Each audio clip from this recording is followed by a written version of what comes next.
चक number 122 WB की रिहायशी उस्मा बीबी जो कि BHU सेंटर 22 कोठी में बतौर आया काम करती हैं। उसने पास पर लाइव न्यूज़ से गुफ्तगू करते हुए बताया कि चक नंबर 114 WB के रिहायशी मुश्ताक नमी शख्स जो कि अक्सर 22 कोठी आया करता था, इससे मेरी लाइल्मी में मेरी तस्वीर बनाकर मुझे ब्लैकमेल करना शुरू कर दिया।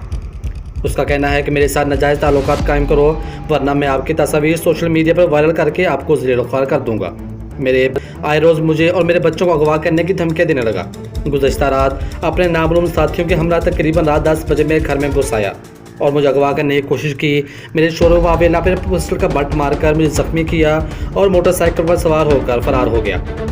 उस्मा बीबी ने थाना टिब्बा सुल्तानपुर में दरख्वास्त दी और DPO बिहाड़ी एहसान चौहान और RP मुल्तान से अपील की है कि मुझे और मेरे बच्चों की जान को ख़तरा है, हमें तहफ़्फ़ुज़ फराहम किया जाए और इस जालिम दरिंदा सिफ्त से हमारी जान छुड़ाई जाए।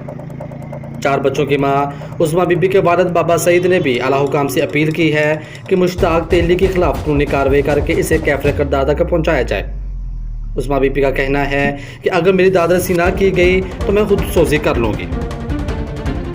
मज़ीद तफ़सीलात के लिए देखते रहिए पासबान लाइव न्यूज़।